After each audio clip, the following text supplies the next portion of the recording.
जो है सो है, हमको क्या, हमको क्या, हमको क्या, जो हो सो हो, जो है सो है, हमको क्या, हमको क्या। जन्म सुनिश्चित मरण सुनिश्चित, जन्म सुनिश्चित कर्मों का फल मिलना निश्चित, कर्मों का फल। फिर संयोग वियोग की क्षण, फिर संयोग वियोग की क्षण, घास की आस बस, श्वास श्वास परवास, पार्श्व करो मत दास को, उदासता का दास, ना तो सुर सुख चाहता, शिव सुख की ना चाह, तव थुति सरवर में सदा, होवे मम अवगाह। बोले देवादिदेव अतिशयकारी श्री चिंतामणि पार्श्वनाथ भगवान की, संत श्रोमणी आचार्य भगवान गुरुदेव विद्यासागर जी महाराज की, पूज्य निर्यापक मुनि पुंगव श्री सुधा सागर जी महाराज की, मुनि श्री प्रणम्य सागर जी महाराज की।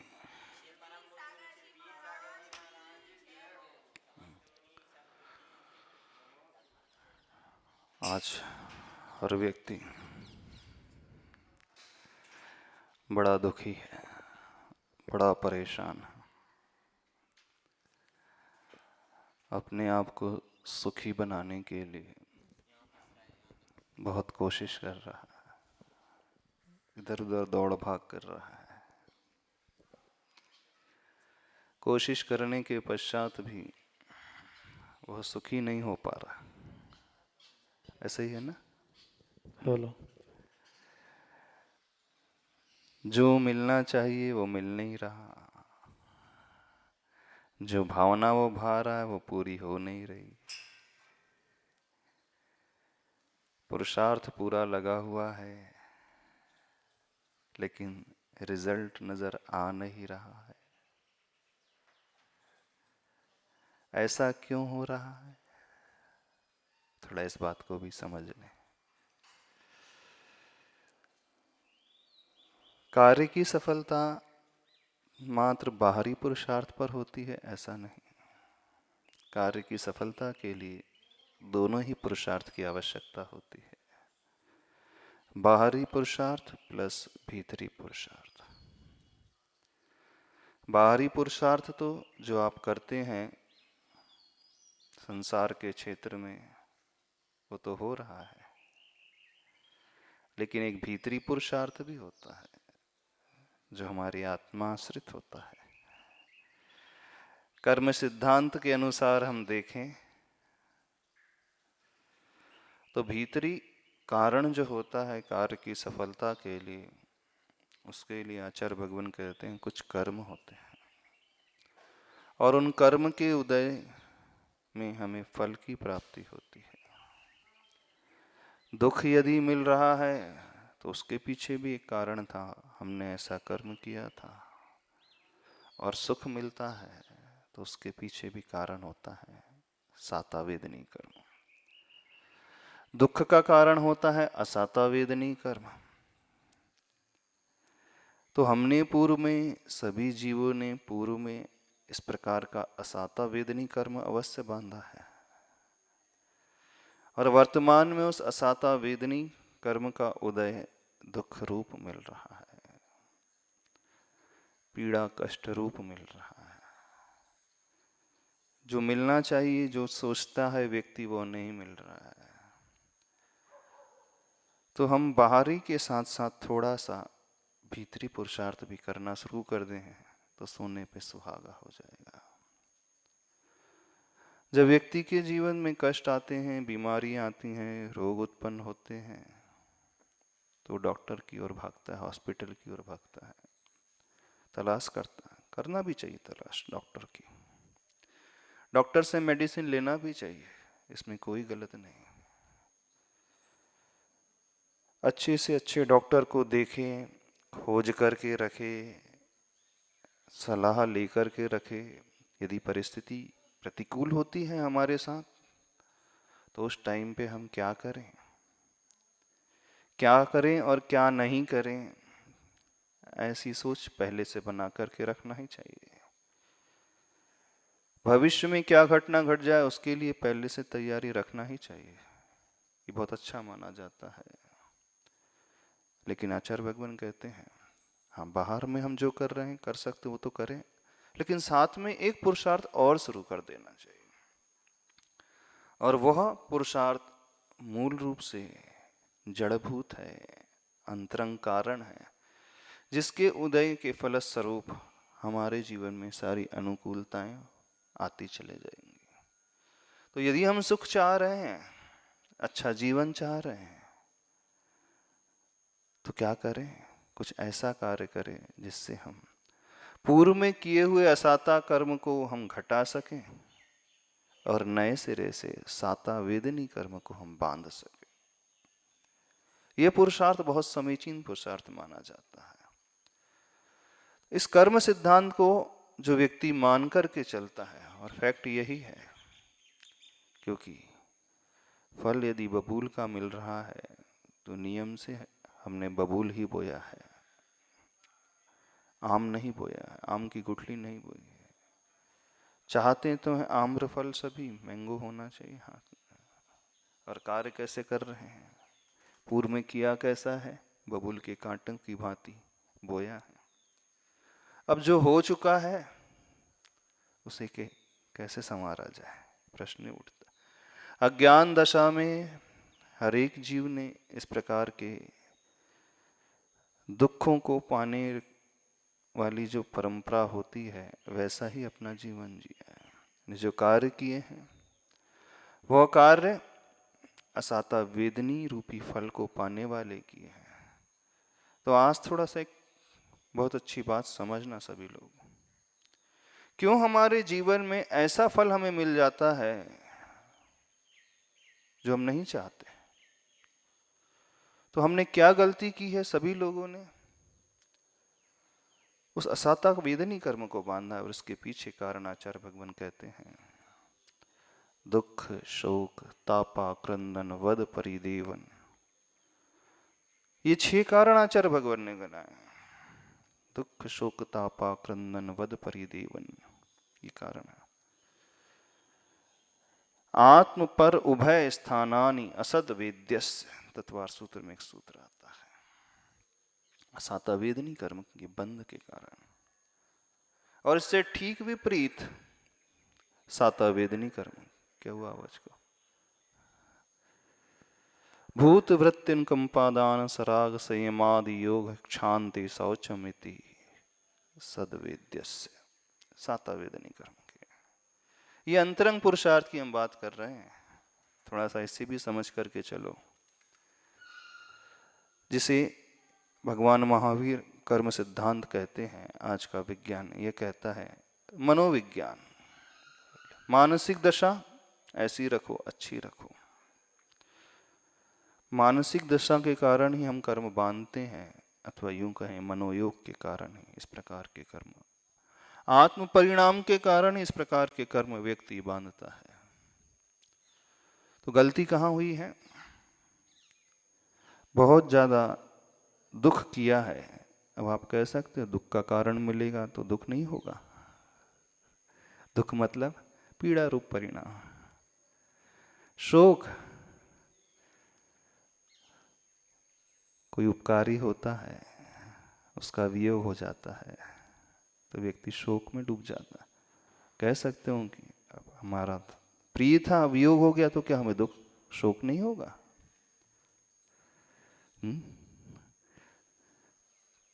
दुख शोक ताप, अपवाद हो जाने पर बड़ा संताप होता है भीतर ही भीतर। आक्रंदन, महिलाओं से पूछ लो, छाती कूट कूट करके रोती है ना। अश्रु धारा अविरल बहते हुए चिल्ला चिल्ला करके रोना। वध, पर को पीड़ित करना, पर को कष्ट पहुंचाना, मन से भी, वचन से भी और तन से भी, और परिदेवन। इस प्रकार का कुछ कर लेना, हमारे जीवन में कष्ट आने पर ऐसी भाव मुद्रा बना लेना, ऐसे वचनों का प्रयोग कर लेना, सामने वाला एकदम दया से भर उठे हमारे प्रति, सिंपैथी की भावना से भर उठे हमारे प्रति, मदद के लिए आगे आ जाए। ये 6 कारण आचार्य भगवान ने गिनाए हैं असाता वेद निबंध के। तो ऐसा हमने पूर्व में किया है। अब सरल सा प्रश्न उठता है, दुख का निमित्त मिलने पर क्या हम दुखी ना हो? कि भोगना तो है ही।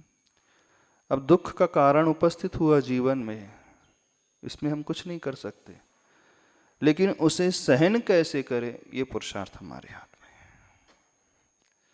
पूर्व में कर्म किया था, उसका उदय आया, नियम से फल मिलेगा, लेकिन रोते रोते भोगना, साहस के साथ उसका उपभोग करना, समतारूप परिणाम से उसे जाने देना, ये हमारे हाथ में है ना। बारिश हो रही है, हम बारिश को नहीं रोक सकते, लेकिन छाता तो लगा सकते हो सर पे, नहीं लगा सकते। नहीं, अब बारिश हो रही है तो मुझे तो भीगना ही पड़ेगा, ऐसा है। धूप तीव्र पड़ रही, गर्मी तीव्र पड़ रही है, तो अब पसीने में झुलसना ही होगा, ऐसा होता है? नहीं, आप शीतलता वाले कमरे में रह सकते हो, वेंटिलेशन वाले कमरे में रह सकते हो। ये तो हमारे हाथ में है ना। धूप को हम नहीं रोक सकते, बारिश को हम नहीं रोक सकते, लेकिन उसे किस प्रकार उपभोग करना, ये हमारे हाथ में। तो पूर्व में जो किया था, दुख आ रहा है, उसे हम कैसे फेस करें, ये हमारे हाथ में है। अब एक व्यक्ति गीला ही हुए जा रहा है, वो कह रहा है अब क्या करूं मैं, बारिश में तो भीगना ही पड़ेगा। एक व्यक्ति बड़ा दुखी हो रहा, बड़ा परेशान, विलाप किए जा रहा, अब क्या करूं, कष्ट का निमित्त मिला तो अब तो दुख, हाँ हो गया, ठीक है, लेकिन हम उसे वर्तमान में किस प्रकार से फेस करते, सामना कैसा करते, ये हमारे हाथ में। यदि हम और दुखी होते हुए उससे कष्टपूर्वक भोगेंगे, तो नियम से क्या होता है जानते हो, और एक नया असाता वेदनी कर्म बनेगा। बहुत सारी चीजें होती है। दूसरा कौन सा कार्य होता है, जो हमारा पूर्व का साता वेदनी कर्म था, अच्छा कर्म था, शुभ कर्म था, पुण्य कर्म था, नियम से कुछ परसेंटेज में असाता के रूप में कन्वर्ट होता है। अधाप्रवृत्त संक्रमण जिसे शास्त्रों में कहा जाता है, शास्त्रीय भाषा में यदि हम कहें तो, जो हम कर्म बांध रहे हैं वर्तमान में अच्छा बांधे तो पुराना बुरा भी अच्छा में कन्वर्ट होगा कुछ परसेंटेज में, और यदि हम बुरा बांध रहे हैं, अशुभ बांध रहे हैं, तो पुराना अच्छा भी बुरे में कन्वर्ट होगा। देखना लॉसेस कितने तरीके से हो रहे हैं। कर्म का उदय है, कष्ट हो रहा है, अब हम दुखी और हो रहे हैं, तो नया फ्यूचर में जो भोगने वाला अशुभ अशाता बंधेगा। पुराना जो हमारा स्टॉक अच्छा था, वो भी बुरे में कन्वर्ट हो गया।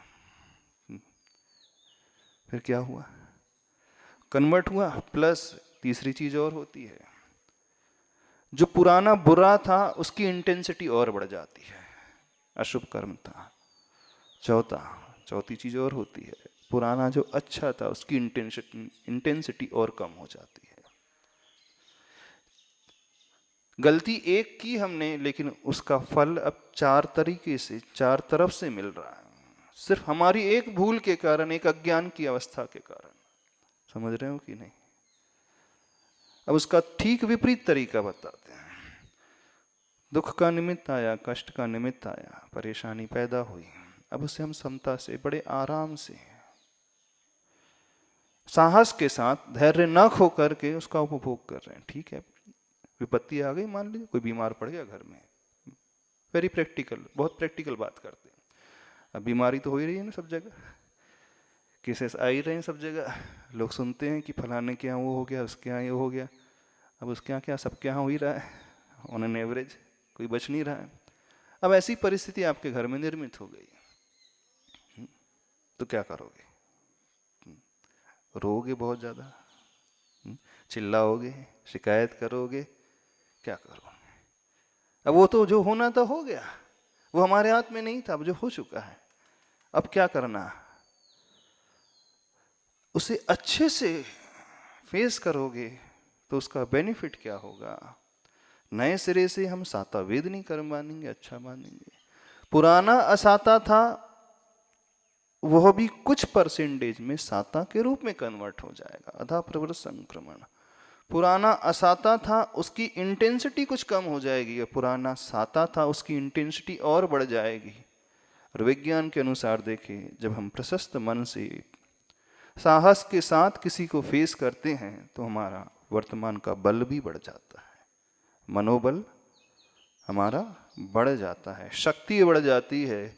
मेडिकल साइंस ये कहता है, जब व्यक्ति अच्छे से फेस करता है किसी भी विपरीत सिचुएशन को, तो उसकी बॉडी में क्या चेंजेस आते हैं? उसकी बॉडी में कुछ इस प्रकार के एंजाइम्स का सिक्रीशन होता है जो हमें साहस बढ़ाते हैं, हमारे लिए पॉजिटिविटी प्रदान करते हैं, और उन रोगों से लड़ने की क्षमता को बढ़ाने के लिए कुछ इस प्रकार के ग्लैंड्स एंजाइम्स निकालते हैं जो लड़ने में सहायक सिद्ध होते हैं। बिल्कुल विज्ञान कहता है, मेडिकल साइंस भी इस बात को स्वीकार करता है। जैन धर्म में उसे कर्म सिद्धांत के हिसाब से घटाया है, मेडिकल साइंस शारीरिक विज्ञान के हिसाब से घटाता है, प्लस जो साइकोलॉजी है, साइकेट्रिस्ट है, उसे मनोविज्ञान के हिसाब से घटाते हैं। वे कहते हैं यदि हम घबरा गए तो और कमजोर हो जाएंगे। बोले डर क्या निमित्त मिलेगा तो डरेंगे नहीं? नहीं, डर, थोड़ा सा डर, लेकिन तुरंत अपने आप को संभाल लो। क्या है, टेंशन फ्री रहो, जो हो से है देखेंगे, अच्छे से फेस करो। अब रोते रोते फेस करोगे तो चार तरह की से अपना लॉसेस तो कर ही रहे हो, नहीं कर रहे हो।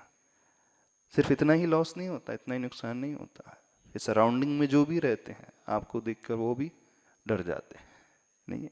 फैमिली मेंबर्स हैं, आपकी घबराहट को देख कर के वो और ज़्यादा घबराने लगते हो, वो और ज़्यादा परेशान होने लगते हैं, वो और ज़्यादा टेंशन में आने लगते हैं। अब क्या होगा, समझ रहे हो कि नहीं? तो बाहर का वातावरण भी आपने इस प्रकार का कर दिया कि दुखी होने का कारण सिर्फ आपको मिला था, लेकिन आपके कारण वे अन्य लोग और दुखी हो गए। अब उनको देख करके आप भी और बढ़ते हैं ना। एक रोते हुए को देख करके सामने वाले को भी आने लगता है, वो घबराता है, आप भी घबराने लगते हैं, वो दुखी होता है, आप भी दुखी होने लगते हैं। क्या है ये? अब इसको आपने बहुत अच्छे से देखा, सिचुएशन को लिया, तो सामने वाले को भी संबल मिलता, नहीं घबराना नहीं, बढ़िया होगा, जो होगा अच्छा होगा। अंतर समझ में आ रहा है? अब आप कहोगे कि महाराज जी उस समय कुछ नहीं सोचता, है ना? जब ऐसा घटता है उस समय ज्ञान काम नहीं आता। देखो आपकी बात बता रहे हैं, यही कहोगे ना, उस समय कुछ याद आता है? नहीं याद आता। क्या याद आता है? हाँ, कुछ याद ही नहीं आता। जो डॉक्टर बोलता है बस वही दिखते रहता है। अब तो ये होगा, दिखता है कि क्या होगा क्या होगा, कहीं हमारे साथ भी वैसा ना हो जाए जैसा वहाँ हुआ, उनके साथ हुआ, है ना? ऐसी हो। यदि ऐसा सोच लिया तो क्या मिल जाएगा? सिचुएशन अच्छी हो जाएगी, वो तो बद से और बदतर हो जाएगी, और खराब हो जाएगी परिस्थिति। तो क्या होना चाहिए? यदि हम अच्छा चाहते हैं तो अपने तरीके को, थोड़ा सा नजरिए को व्यवस्थित बनाने की कोशिश करें। समझ रहे हो नहीं समझ रहे? कोशिश करो ना, क्योंकि जिस तरीके को दुनिया अपनाती है प्राय वो तरीका ठीक है ही नहीं। अच्छे से लेना सीखो,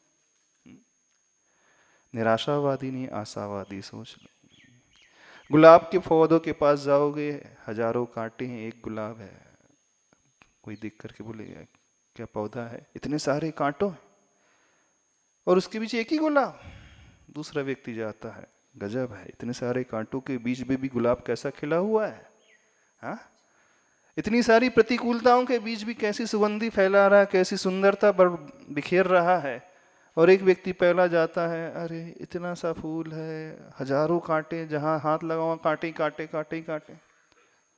पौधा तो वही है, हमने नजरिया बदल लिया तो सब कुछ बदल जाता है। सिचुएशन वही है, दृष्टि बदलते ही सारी सृष्टि बदल जाती है, सब कुछ बदल जाता है। बस हमें अपने आप को बदलना है, हम ये कह रहे हैं। अपनी सोच को बदलना है, चाहे आप कर्म सिद्धांत से समझ करके बदलो, चाहे मनोविज्ञान के सिद्धांत से समझ करके बदलो, चाहे मेडिकल साइंस के अनुसार बदलो, चाहे किसी और रूप से बदलो, लेकिन बदलना का पुरुषार्थ जो है स्वयं का है। दृष्टि को बदलो। समझ रहे हो कि नहीं? थोड़ा सा साहस पैदा कर पाओगे? नहीं कर पाओगे। शुतुरमुर्ग की तरह आंख बंद कर करके यदि ये सोच लोगे कि हमारे साथ कुछ नहीं होगा, तो ये तो कायरता है। सामना करो, तैयार रहो, हमारे साथ होगा तो हम कैसे फेस करेंगे। उस शुतुरमुर्ग की भांति कि नहीं, अच्छे नजरिए को अपना करके हजारों कांटे के बीच में भी गुलाब कैसा खिला हुआ, देखिए उसका एक पुरुषार्थ देखो तो सही। उसने कांटों की ओर दृष्टि नहीं रखी, अपने सुगंधी और सुंदरता को फैलाया है। तो उस समय याद आ जाए क्या करें, उसका बहुत अच्छा तरीका बता रहे हैं। उन पुरुषों का ध्यान करो जिन्होंने ऐसी घड़ियों में अपने आप को संभाला। बस फिर देखना हमें भी संबल मिल जाएगा। ठीक है, चलो 5 मुद्राओं से शुरू करते हैं। अरिहंत मुद्रा। ओम अर्हं नमः, ओम अर्हं नमः, ओम अर्हं नमः, ओम अर्हं नमः, ओम अर्हं नमः। रिलैक्स। दूसरी मुद्रा, सिद्ध मुद्रा। ओम अर्हं नमः, ओम अर्हं नमः, ओम अर्हं नमः, ओम अर्हं नमः, ओम अर्हं नमः, ओम अर्हं नमः, ओम अर्हं नमः, ओम अर्हं नमः, ओम अर्हं नमः, ओम अर्हं नमः। रिलैक्स। तीसरी। ओम अर्हं नमः, ओम अर्हं नमः, ओम नमः, ओम अर्हं नमः, ओम अर्हं नमः, ओम अर्हं नमः, ओम अर्हं नमः। चौथी बार। ओम अर्हं नमः, ओम अर्हं नमः, ओम नमः, ओम अर्हं नमः, ओम अर्हं नमः, ओम अर्हं नमः, ओम अर्हं नमः, ओम अर्हं नमः। हाथ सीधे रखो, सिर्फ पंजों को मुंह करना। डर तो ज्यादा नहीं लग रहा घटनाओं को सुनकर? अच्छा, रिलैक्स। डरो नहीं, अच्छे से स्वीकारना सीखो।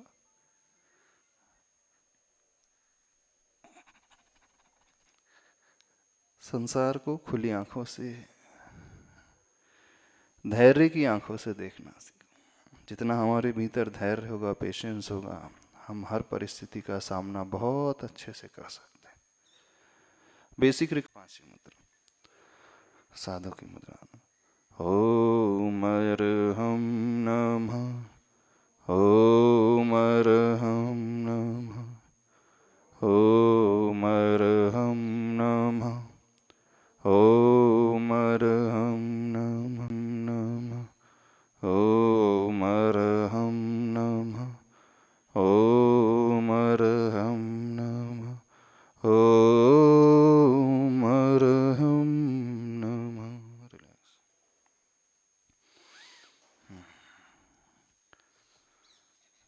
गहरी सांस लेकर ओंकार की ध्वनि गुनना। आप शाम को प्रैक्टिस करने में किसने थोड़ा सा प्राणायाम किया करो। इस ध्यान यदि नहीं बनता है तो इसे सुन लिया करो, सुन करके ओंकार की ध्वनि करो। 9 बार तो किया करो कम से कम, सोने के पूर्व करो, देखो इसका बहुत अच्छा इफेक्ट होगा। कोशिश तो करो, डॉक्टर बोलेगा तभी करोगे।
ब्राह्मरी ध्वनि को भीतर से उत्पन्न करें, आंखों को और कानों को बंद करके।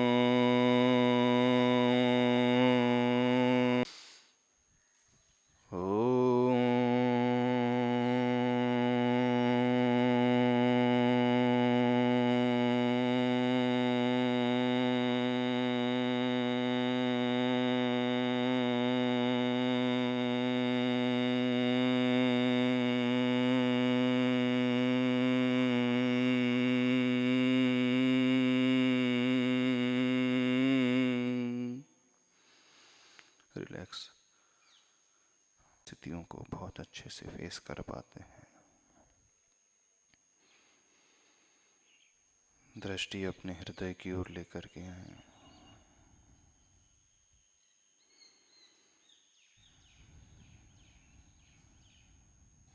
उसको देखें।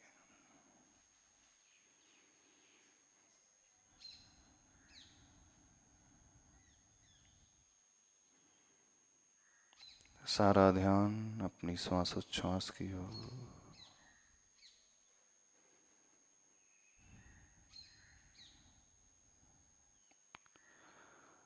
जितनी हमारे भीतर अलर्टनेस बढ़ेगी, हम हर अनअफेक्टेड रहता है।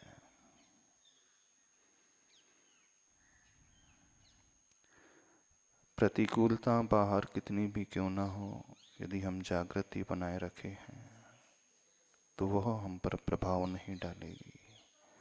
हम उसके सिर्फ देखने और जानने वाले हो जाएंगे। एक साक्षी भाव भीतर आएगा, ज्ञाता दृष्टा का भाव भीतर आएगा। धीरे धीरे ओंकार की ध्वनि करें।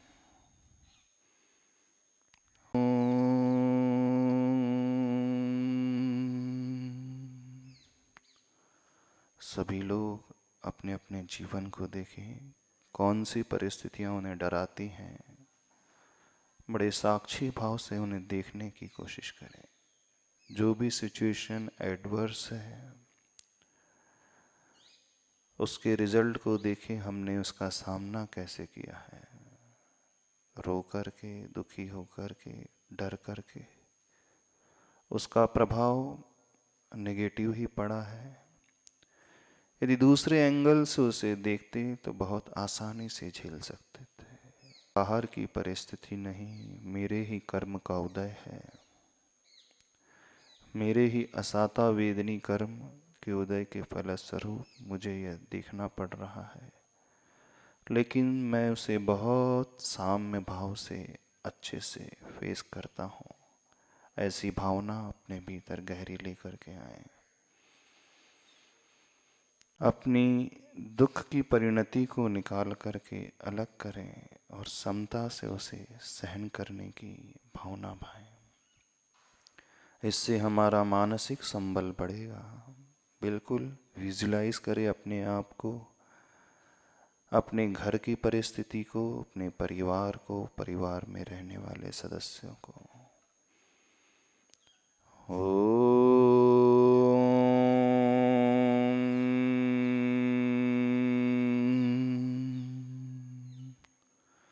जो भी घटना प्रतिकूल घट रही, बिल्कुल अपने डर को निकाल करके फेंक दें। संसार को उसी रूप में ग्रहण करें जो है। परिस्थिति को बड़े धैर्य से सिर्फ देखने की कोशिश करें।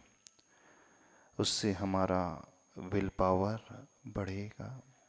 बिल्कुल निश्चल होकर के अपने आप को देखें, अपनी परिस्थिति को एनालाइज करें।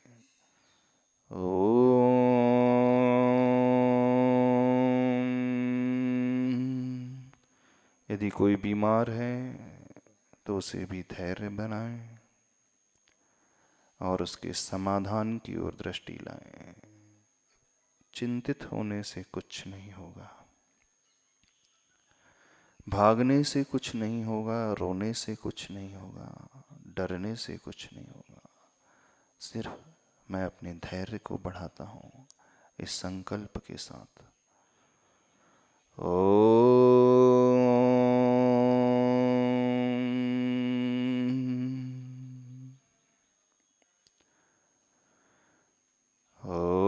निर्भय स्वभावो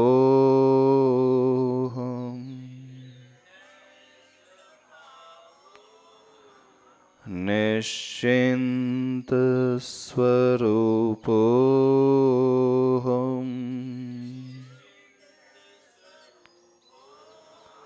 निश्चिंत स्वभावो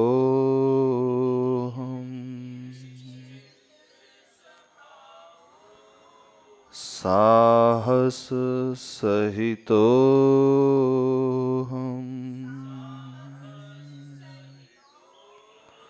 साहस सहितो